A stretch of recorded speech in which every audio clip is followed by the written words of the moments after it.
Welcome back to Boys and Ghouls Film Review, folks. I'm your host, Sarah Stephenson, and this is my co-host, Mike Stephenson. Hi, guys. So tonight, we are moving past the previous We're not getting wet anymore. tonight. We're not going to get wet this time around. We're going to move to the present, which is called Lisa Frankenstein, that was released this year. Yeah, actually in February. How new can you get them?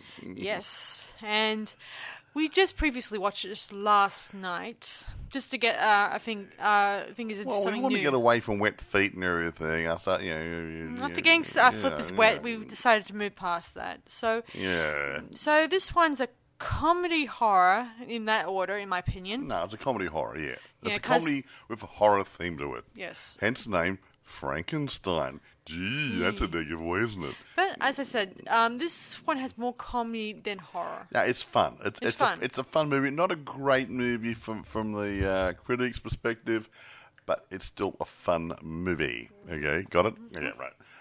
Okay, so that's one of the reasons why we thought, let's give it a go, you know.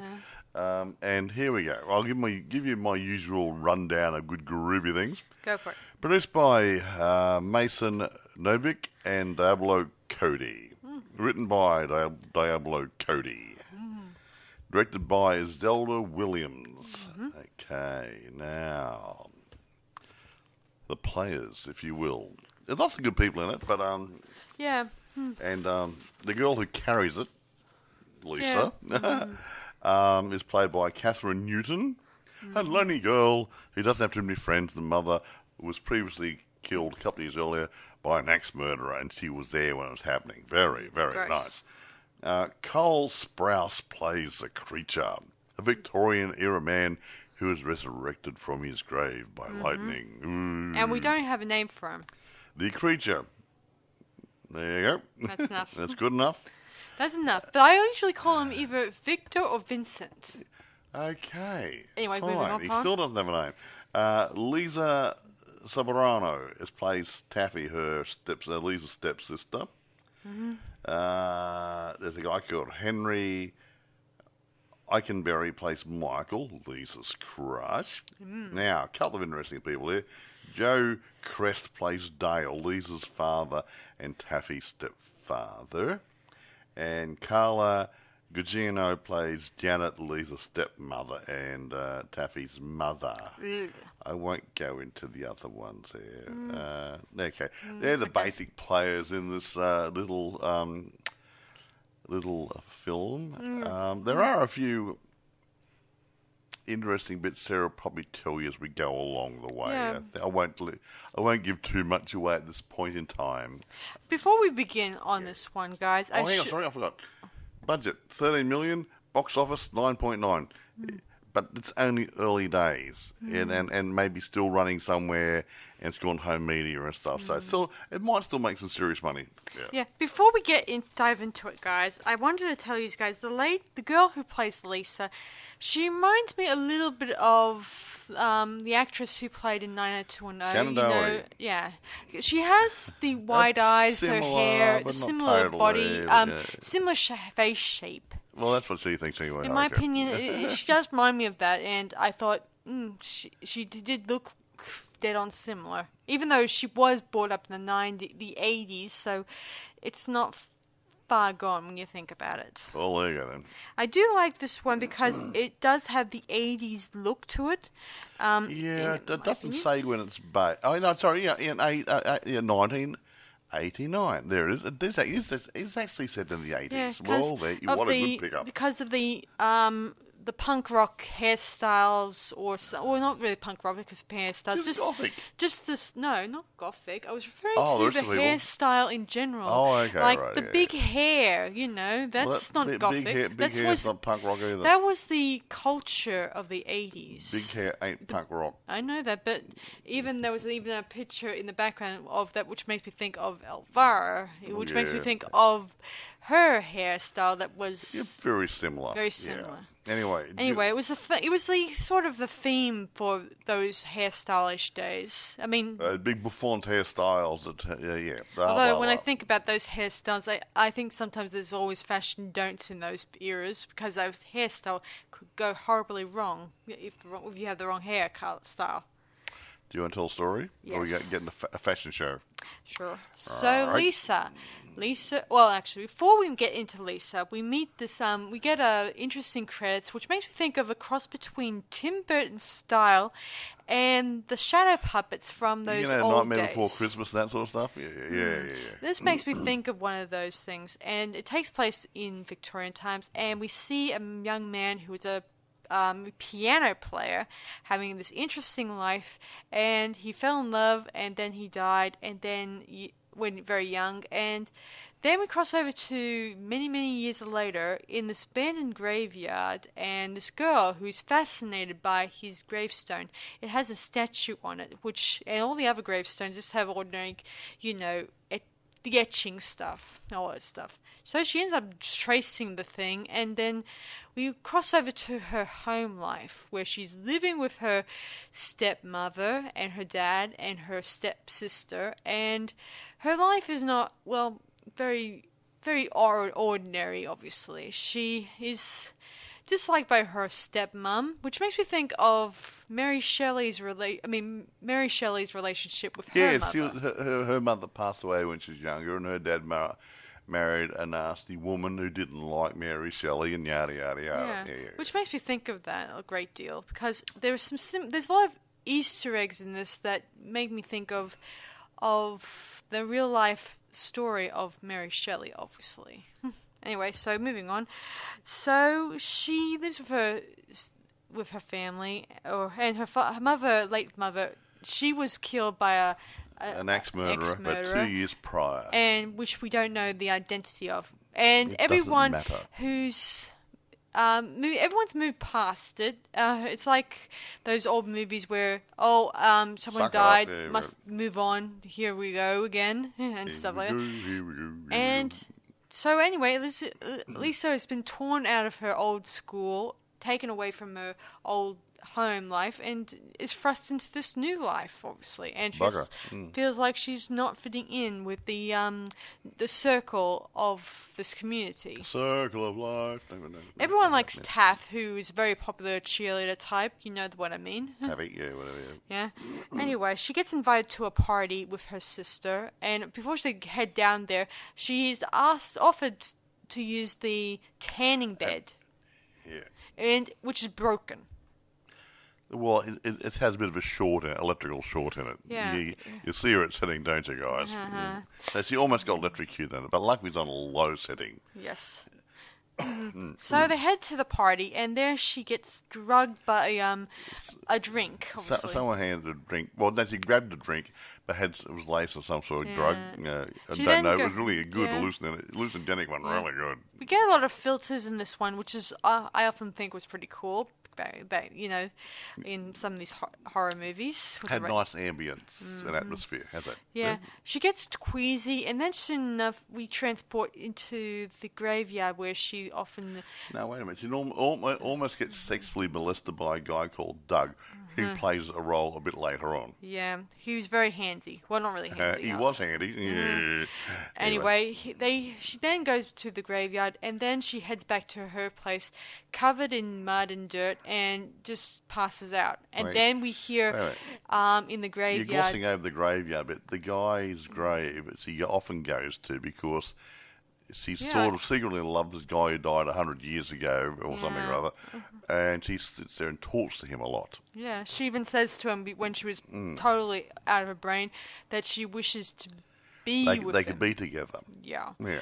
Then she's back in her room, and then we see that the lightning from that she's been seeing... It's a funny green lightning. A greenish light, then starts to kind of do a lightning rod approach by zapping his grave. His grave only. Yeah, not bad, hey? Actually, quite funny. A bit of a backstory. He actually got electrocuted by lightning 100 years ago, or whenever he died. Yeah. And I guess it restarts his heart or his body. Well, he died and they put him in the grave. Now electricity has re-energized him. Mm-hmm. Yes. Anyway, so we get to the next morning. Everyone is her stepmother is all annoying. Really, she keeps blaming her stepdaughter for every little problem. Oh yeah, no matter what. Yeah, and she's really a pain in the she even goes out of her way to say, "Oh, I'm going to send you to this mental institute because you're such a troubled teen. You're a troubled teen and you haven't got over the death of your mother and yada yada yada, blah blah blah blah blah." Yeah, one, and you wonder why she dislikes her. Have broomstick rule travel. Yeah. Another thing about the whole graveyard thing, it makes me think of Mary Shelley when she often went to the graveyard to visit her mother's grave. It was mentioned in both movies that she was a regular visitor to the graveyard because she felt close to her mother's, gravestone at the time. Yes. Anyway, do you want to move on? Yes. Anyway, so she is told. Oh yes, she kind of vandalizes the mirror, the she family smashes bathroom. The mirror because she's frustrated. Yeah, people. Yeah. And of course, her mother says, her dad tells her, "You were going to, fix up the You'll go and clean it up, and then pay for it with your own money. Do an extra shift at the dry cleaners. Dry cleaners, I think. She does a bit of tailoring in the spare time. Yeah. She goes to the tailor to get extra. And there she meets her crush. He was also at the party, I should have mentioned earlier. He's Michael. A very handsome boy. He's a very handsome, guy. He works as an editor in a magazine at the school, I guess, or newspaper, they call it. He likes her poetry. Yeah. And she's seriously crushing on him big time. Crush. Anyway. That's serious enough. Anyway, she then heads home, and when her stepmom and her family were going to go out for the movies, and she decides to stay home.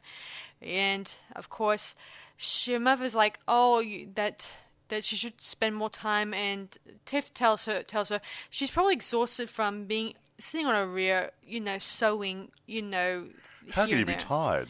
How can you be tired? Blah blah. Well, and she keeps on bringing up. I used to go to work and work in an office all day, sitting at a desk on the phone doing paperwork, using my brain. I would come home exhausted. Me too. Yeah, it's different types of work, folks. When I'm working on my film projects, I am exhausted from thinking a lot. Yeah, thinking it hurts. And she goes on about how Tiff is a cheerleader. She wears herself out by doing splits and stands and a boyfriend, like and gosh knows what. Whatever. But eventually, Lisa tells him, "No, don't bother me. I'll just stay at home, eat some popcorn, watch Day of the Dead." She watches the George A. Romero's Day of the Dead. Why not? Who wouldn't? Then we get the creature approaching her house, and we get a few funny scenes where she gets chased around the house by this creature, and when she tries to crawl out through a window, one of the neighbours who's out on the lawn just says, that's what's her face's daughter. Girl across the road, blah blah blah. Not Tiff, her stepsister, the other one, blah blah. The they didn't even look up and see what was going on. Yeah, they didn't care. What good caring neighbours. Yeah, she gets chased, and eventually she sees that he's harmless and stuff like that. Yeah. So she takes him. Then she realises who he is, though. She didn't know who he was before. Yeah. And she takes him up to her room and kind of gives him a bath, because he stinks. She stands him in the shower, and he does the rest of it. Yeah. And as he's bathing, there's a lot of... It's disgusting, obviously, most of the stuff that comes off. He's smelling horrible, and he still had the odd caterpillar and centipede inside him and stuff, He has one wood, Yeah. He then she then dresses him in clothing. It was a funny scene where he wore a pink bathrobe in one scene. Yeah, her mother. I don't know where she got all these boy clothes, but I think maybe she took work home with her for sewing and the odd button on something. I don't know. The usual stuff sometimes. I don't know much about back then, obviously, whether you're allowed to take your work home. Probably, you might. Anyway. So soon enough, her family comes home and she stuffs him inside her closet. And she says, a burglar broke in. Well, I beat him off and yada yada. But Yeah. obviously the stepmom doesn't really No, believe she her. thinks that she's acting up. Is he acting out and trying to get attention and blah, blah, blah, Yeah. blah, blah. Yeah, as Accusing one her- would. Yeah, continuing to bring up the whole, I'll send you away to, gosh knows, to a mental institute because of your craziness. I think the stepmom is the most craziest. She is. And it's a Fruit Loop. And the father is so spineless, which I think is the case. He's a wimp. Yeah. He's a wimp, and he refuses to actually realize that his wife's a total dictator. He doesn't stand up for his daughters right. Saying it. Yeah. Move along. Anyway, so eventually later on, as she's heading to school, she wears this gothic-y outfit Mike brought up earlier. That's really cheeky and very cool. I like it. I thought it was pretty cool. She starts. It's a bit like in Chastity Bites, where starts off as a bit of a drab, and by the end of the movie, she's looking really hot. Mm-hmm. Yeah. While she's at school, putting on the moves, our dear creature comes out of the closet. No pun intended. Okay.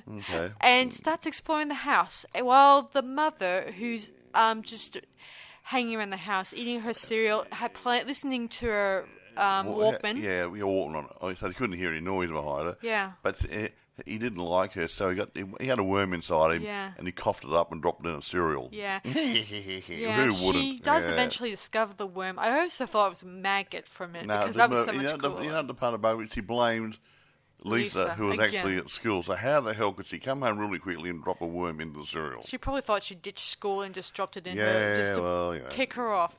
Of course, she brings up the whole "I'm sending you away," blah blah blah, just because your mother got killed, blah blah And blah. you saw it, blah blah. There's no reason to be crazy or whatever. But actually, just getting back to the creature does have a couple of parts missing. Yeah, like his hearing is not bad. It's terrible. He had an ear missing, and his right hand, and something else was missing, which she actually they gradually get them, and she sews them on because that's what she is. She's a seamstress. Yeah, she objects to the idea of trying to find him parts at first, but when he kills her stepmother first, Which he deserved it, yeah. He tears her ear off, which has her earring still on, I think it was. Yeah, probably. And he coaxes Lisa into sewing it on. And of course she said, I can't, but then she says, we must get rid of the body first. Yes. So they take it to the same graveyard where his he old was. grave and threw it in.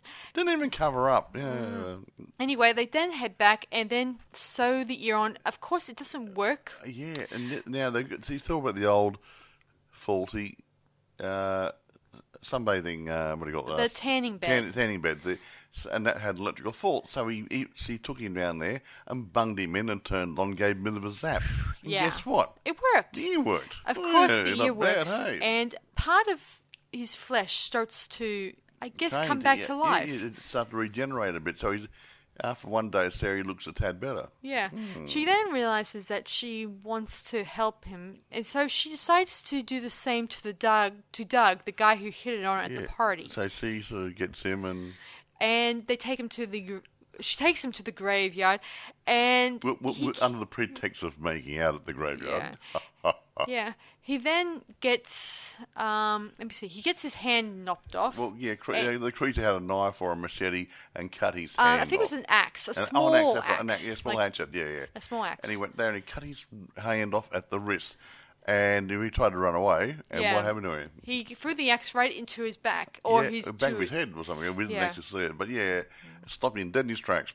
Pardon the pun. Yeah, they then go back to Lisa's place and sew the hand back on and take him to the tanning bed again. And he went Zappo, and it works. Yeah, and this time he's walking without feeling not walking developing like Frankenstein anymore. No, he's getting better. Yeah, he's no longer having any issues with his joints at this point. Yeah, rigor mortis is reversing. Yeah, and he takes her out and they dance under the moonlight. And lovely. Of course, she's... Well, I think she's attracted to him, but at the same time, she still likes Michael. Yes. Yes. And, well, there's another point. Yeah, he's a dead guy, and the other guy's a bit warmer, and Anyway, eventually, both her father and her stepsister, they find out that her mother, who was going to a place, was going to travel somewhere for a business this weekend's thing. supposed to be going to a conference or something. Conference or business thing. Or business meeting or something or other. Yeah. And she didn't arrive at the hotel that she was supposed to go to. Dad wasn't able to care though. Yeah. Of course, her sister has, I don't know, she just has a feeling that something is wrong. Yeah. She's just, she acts more paranoid than worried when I think about it. Anyway, so eventually there has been police around the school trying to figure out what happened to the missing boy. And Lisa had been seen with him that afternoon. Yeah. And they thought, she must know something about his whereabouts. Of course, she tries to explain to them that there's plenty of girls who dress like me. So what makes you think I'm the likely candidate for his crime? And some girl tried to job her in, the same one who gave the drugs, mind you. Anyway, eventually, she then heads to, comes across the creature again, and she wants to head to Michael's place so she can have you-know-what with. Of course, they head down to his place, and who would be in his bed at the weird, awkward time? I'll give you 3 guesses. Her stepsister. Yes. Taffy. Yeah, Taffy. Turns out that she's been, throughout this movie, she's been portraying out that she doesn't think he's attractive. Nah, he's not. And since he's trying to protect and Lisa all the time and stuff, she and keeps yada, saying yada. to Lisa, there are better guys out there. There's the football team, the basketball team. Any guy that's popular, you name it, that comes off as... And she was, getting her jollies. She was getting her jollies off Yeah. Michael's stick. Anyway, Michael wasn't complaining, mind you. No, he goes on to say to Lisa that he is not romantically interested in Lisa. Lisa gets really annoyed, and then the creature, he kind of comes in with the axe in hand and chops up his private bits. Yes. He's... it flies off down like there, it was, that well, I won't say what it is. Well, it was sticking up at the time. He wasn't wearing anything, Lisa, Tiff gets spooked. Taffy was really, Taffy's very spooked by this. You're not wrong.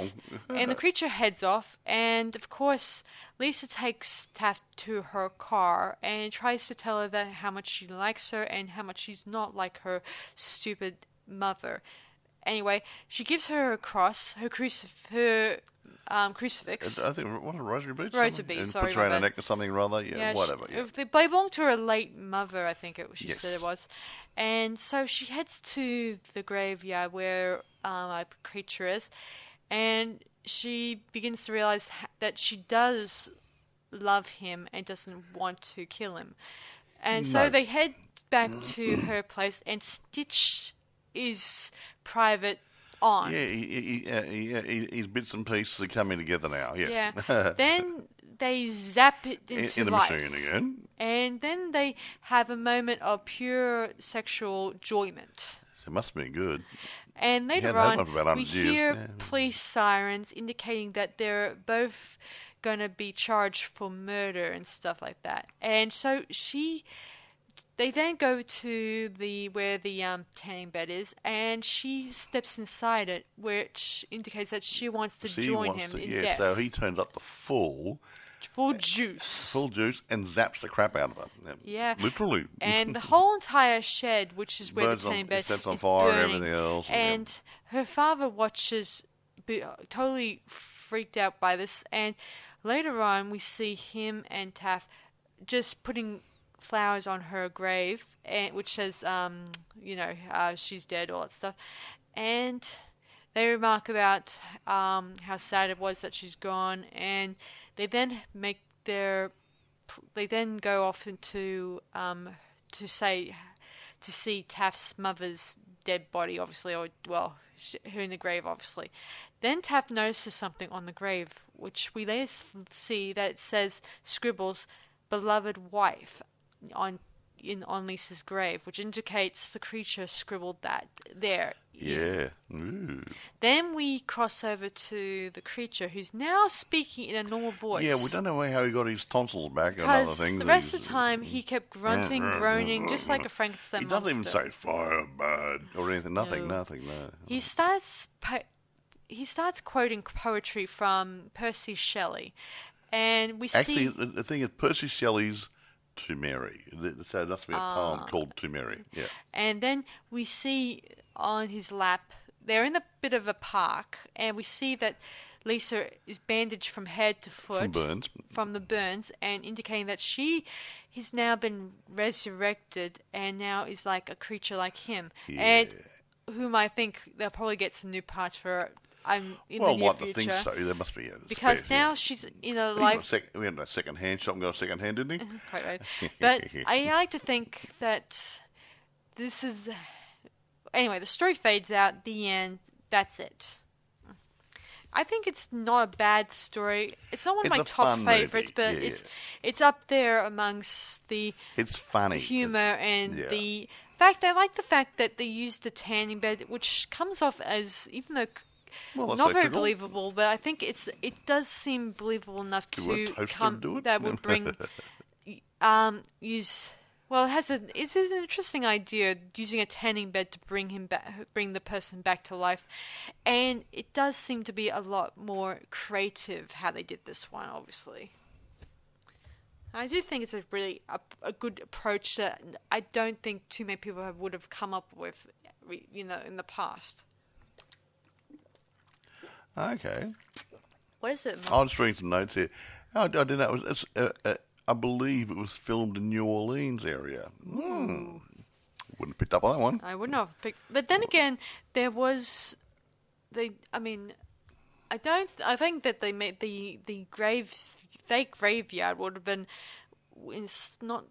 I don't know if it was all studio based, or was it well, it doesn't say too much here, but it was filmed in New Orleans, so there would have been some location shots down there. And the graveyard, it had a lot of swamp related areas, and New Orleans has its own swamp areas. Some of them, forest areas like that. So it had a lot of those vines and stuff. And it was an overgrown old abandoned cemetery, which could have been an old abandoned cemetery they actually used, because people don't worry about them too much. Or created one.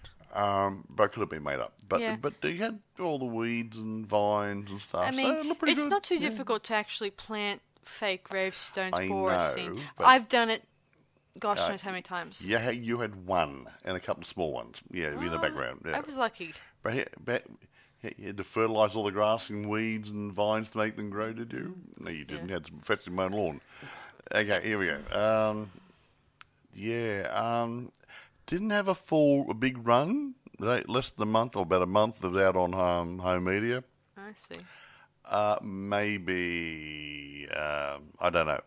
Maybe just didn't have enough interest for people to go see it, or there could have been other good groovy things on at the theatre, cinema, if you will. I think at the time, the Charlie and the Chocolate Factory.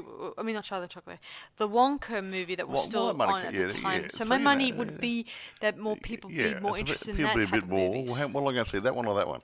Yeah. So that could have been going against it. So being fair, it's not a bad movie. So maybe it could have done a bit better if it didn't have strong competition. And that's not to mention that Founders Day slasher that may have came out in this year too. So I haven't seen it yet. I imagine still probably going. It's still out in the theaters. I'm not sure. I could be wrong. So it might have had a lot of stiff competition, like you said. May have. Now, getting on to the critical response. I'm not going to go through. I'm not going to read through all of them, but generally it's about average. not positive, not negative, just sitting on the fence saying, well, it wasn't bad, yes, that sort of stuff, yeah. Which means they don't know. Well, if you don't know, you don't get Yeah. the But audience most of it's interest. mixed about halfway point, so yeah. 2s out of 4s and that sort of stuff, so that sort of stuff. But the point is, it's a good, fun movie. It's not supposed to be taken seriously. Oh, that was the case with and that's what we're looking for. It's a spoof. It's a comedy. It's a whatever. Yeah, okay. It is what it is. Don't expect it to be something it's not. Yeah. So I liked it. It was fun. And that's what it's supposed to be. When you watch a comedy, you're supposed to go, "Hey, that was funny," not going, "I didn't think it was funny," but they said it was a comedy. And I've seen a lot of movies it's passed as comedies which aren't that funny. This has got a lot of funny bits in it. I did think that they did a good job trying to mimic the 80s a little bit. Oh, yeah, they did really the good. The big hair, the fashion tastes, the music, and still a mixture of, of period stuff, like you're trying to fight against society's approach. Sorry. Well, the fact that You lost me. that type of fashion sense, the 80s yeah. stuff, would have been questioned by parents. Like, they often would have said the same thing for the 90s and the today's standard. They were probably, you cannot dress like that. You can't wear a tank top and stuff like that. That's skippy. My mother used to tell me that when I was young. I'm 70 now. When I was a young man, I'd be going out there, my torn jeans and torn T-shirt and sunnies at night. And so you're not going dressed like that, are you? He says, where are you going? Oh, out. That's it. Yeah. I did the city. Yeah. I didn't. I look like a rag and bone man. Yeah. I didn't develop a fashion taste until I got older, obviously, because back then I didn't want to attract too much attention back then, because if you wear the wrong stuff, you could get the wrong person. You could send the wrong messages. Could be wrong messages. I sent the right messages, but nobody wanted to know me. I do wonder, though, that the Lisa character, it's so weird that she's not... considering the fact she was so gorgeous. She wasn't gorgeous. She was an attractive young lady. Yes. It was her personality that was driving people away. Yeah, true. Okay, she was an attractive young girl, everything, and she was morbid because her mother died 2 years earlier. Yeah. Bit morose, bit sad, withdrawn, depressed, blah, blah, blah, all the above, all the negative things, and nobody wanted to be around her. That's all it was. Yeah. That's what it's all about. And in the end, didn't matter. She's dead now. Yeah, well, Sort of. she escaped the life that she had, and she wanted a life better than this, I guess. When you A think life about, or death? A life better. But you know an existence. Well, it's just that she wasn't happy with the life she was given. Like, she just liked her stepmom. She just liked everything. I mean, she didn't like the fact that she was the way that everyone was treating her and stuff like that. Yeah. I mean, didn't you notice that throughout that her sister was very popular? Like, she had the very girly clique, obviously, that she hanged around with. Well, she was and a cheerleader or something, wasn't she? Yeah, she was a cheerleader, and she was also crushing on the guy that Lisa had. Yeah, she was getting tired from lots of physical activity, not just being a cheerleader. Yeah. I should mention, guys, she kept making up excuses saying, "Oh, I have cheerleader plastic. That's why I'm late," which I imagine she wasn't. She was late for another doing other reason. things. And the same thing I could say when she said that she wanted to. She was a little upset and wanted to leave school for the day. And we found out that Michael, at the same time, was not at school. He wasn't feeling very well, so they ended up together. Which would explain a lot.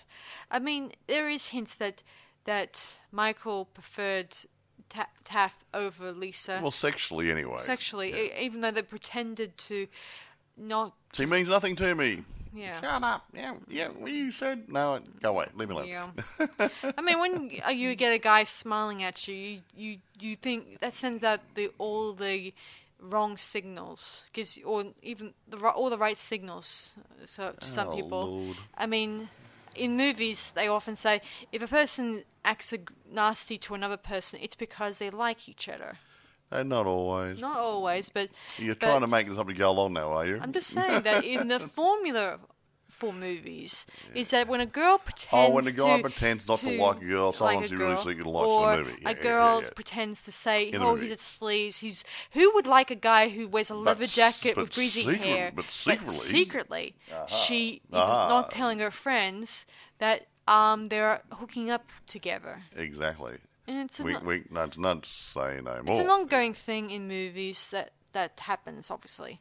And it doesn't stop there. Obviously. Anyway, go on. What did the reviewers... I told you already, okay, but you weren't listening. Sorry, I wasn't paying attention. I know you weren't paying attention. Never are when I'm talking. Okay. I said before, just for Sarah's benefit, that it got a lukewarm reception. Is that in the middle there? Yeah, okay? I would definitely agree with these reviewers, and I never do that lightly, guys, because I feel like there is a teeny weeny bit of no connection. I mean, I remember in the past when they did do movies like in the 80s, obviously, they were always managed to continue to have the horror approach, but at the same time still have a little bit of comedy thrown in, and they had the good balancing act. Mm-hmm. But again, I've said this in the past, that it's hard to actually do an 80s movie when you're not living in the 80s. Well, it's not hard. It's just you got to go look at houses and the chemistry has to be there, you obviously. You've got the whole lot of it. You get your props, your clothing, the cars, the sets, everything has to be sort of hinting towards the 80s at least. Yeah. You can't just turn and say, "Oh, there's a brand new car drive past." I just mean the chemistry isn't there, because anyone can act a part. Okay, I know.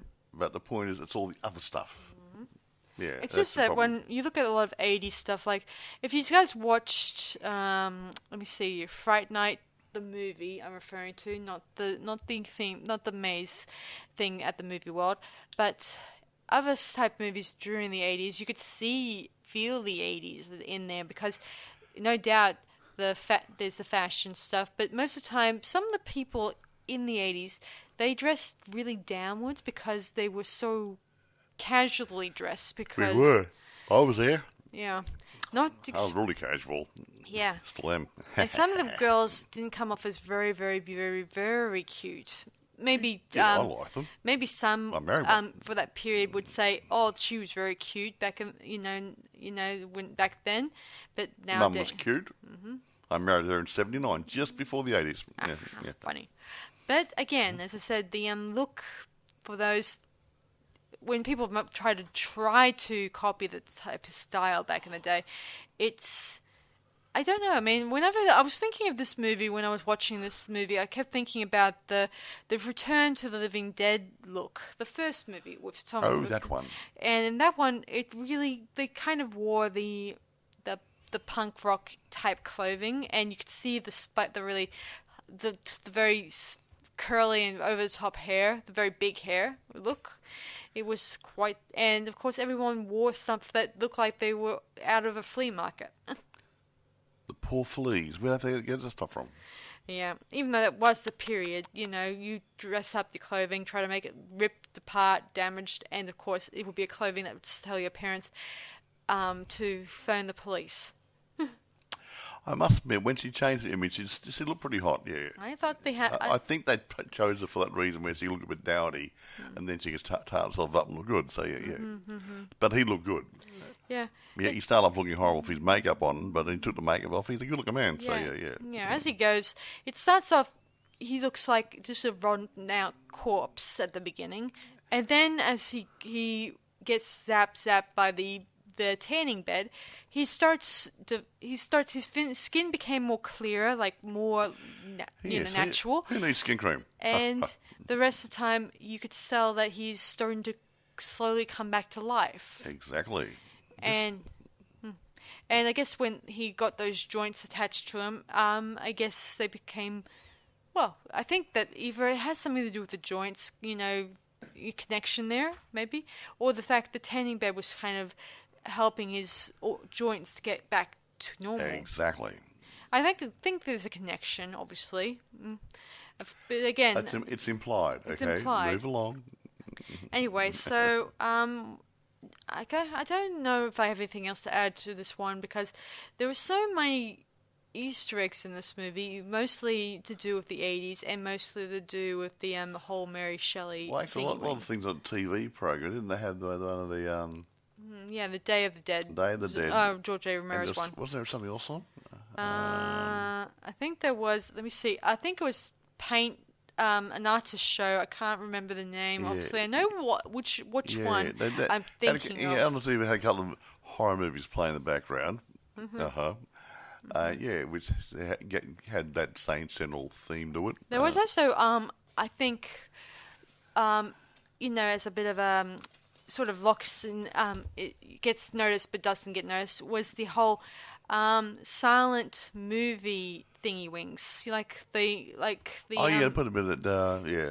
Like Lisa mentioned during she the liked movie old movies, that she liked silent movies. I do too.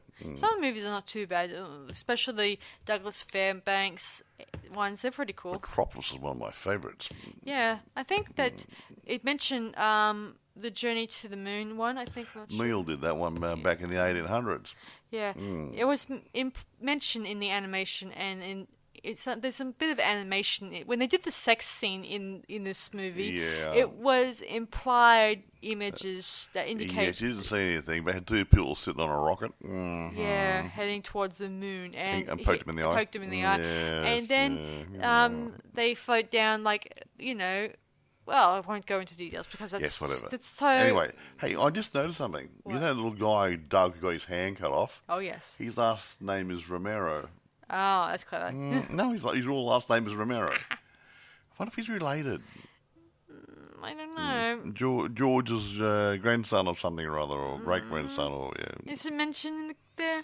No, he just says Bryce Romero. It Okay. doesn't say so and so street, so and so town, something rather son of. It could be It could be a grandson or great grandson. I'm not sure. Considering how old. Funny that, eh? Who knows? It's not important. No, I just saw Romero. Oh, I wonder. Anyway, I do think, even though this is not one of my top movies, I do think it's kind of funny. It's a fun movie. It's a fun movie to Looking watch. for something light-hearted, something to have a giggle at and go, oh, crikey, that's rubbish. Yeah, one of those. It's really good. Yeah, fun rubbish, man. It does give off lots of 80s references here and there, and I do feel like it does give me the urge to actually watch more 80s stuff. Oh, goody. Which is probably much more interesting than watching this one. Anyway, and now what I'm going to do here is I'm going to do my usual bit. Oh, excuse me. I've been sleeping very well at the moment. Oh, excuse me. eBay for sale. Yes, lots and lots. Yay. Amazon, rent or buy on Amazon Prime. And actually, the renting's rather expensive. You might as well just buy the bloody thing. You might as well get a copy and then sell it when you finish, make money on it. Yeah, make a fortune. Make some copy. No, don't copy it against the law. Don't do that. It's breaking law. Yeah, but anyway, put it online, Facebook, Facebook Marketplace. But anyway, I can't think of anything else to say apart from 8 out of 10. 8.5 out of 10. There you go. Yeah. Okay, so my verdict is I'm going to give it a lower score, sadly, guys. I'm sorry. I mean, I liked the story. Love the fact that it deals with a girl bringing back a guy so she can have a boyfriend, or not really actually. It was not implied in the story, obviously, but it seems like there's a bit of the chemistry that was there, obviously. Yeah, whatever. Go on. So I'm going to give it 7.5 out of 10, guys. Ooh, so you're getting mean. I know I'm being mean, but I feel like something is missing from this movie. An ear, a hand, something else. I wouldn't mind if there was more body parts in this. Well, she kills a few more full people rebuild like Hellraiser or something or other, you know. Like a few more people that pissed her off. But it was a comedy, and they had to rebuild the love story in there as well, and other things. And it couldn't have a killing spree going on like Michael Myers or Freddy Krueger or somebody. Well, they were already chasing after, Doug's killer and her mother. Supposedly well, actually, in the grave had Mother went in there, then Doug went in there, and then threw a police officer in there. Yeah, I think they found her body in there and decided to start doing a search. Yeah, bugger. How they actually, they did say in this movie that they had an urban legend going around about the graveyard where it said something about some people and cults go there to, rituals do rituals. As everybody does when they're young. Yeah. We have a bit of a similar thingy wing in where we live, obviously. We have a graveyard that's sort of attached to a sanatorium where it has a crematorium where some cult, witch cults or occultists. Where's this? Yeah, in a graveyard that? that's offers tour groups and stuff. Oh, that one. Yeah. They mention that the place is they very do deeply ghost haunted. tours and stuff. Yeah. Yeah, the place is deeply haunted. Even a friend of mine went to it, and she brought back video footage, and it was very, the white noise type footage. Yeah, it could be, but maybe not. No, that statue's moved. Maybe it's a different angle. Whatever stuff. It is a bit eerie. Well, a bit eerie, but it's Atmos and the story they're telling. Yeah, there is an interesting story, but I won't go into details, obviously. Aha. So anyway, our thoughts on the movie. So it's up to you guys to actually see it now. So it's either still at the theatres or it may not be. It may not be at the theatres anymore. If it's gone under home media, it may not be at the theatre. But having said that, it could be on a lot of streaming sites. Yeah. Because if it's no longer doing the rounds of the cinemas, it could have actually made it onto your favourite streaming site, so it could be there for the viewing as we speak. Yes. However, like I said before, eBay's got it for sale, Amazon's got it rent or buy on Amazon Prime. Mm-hmm. So, anyway, do you want to kill it? Yes, I will. So, guys, that was Lisa Frankenstein. So I hope you guys enjoyed it, and let us know in the comments what you guys think of it. We like to hear your thoughts about this one, obviously. I know you've heard our thoughts. It's a total... Well, I'm not going to say it. Anyway, so you guys have a good week, and we'll talk to you guys in our next podcast. Thanks, everyone, and we'll see you guys for our next episode as we go along. So have a good week, everyone. This is Sarah Stephenson. And Michael. Saying see you guys around and on Boys and Ghouls Film Review. Bye for now, and have a good week. Bye, guys.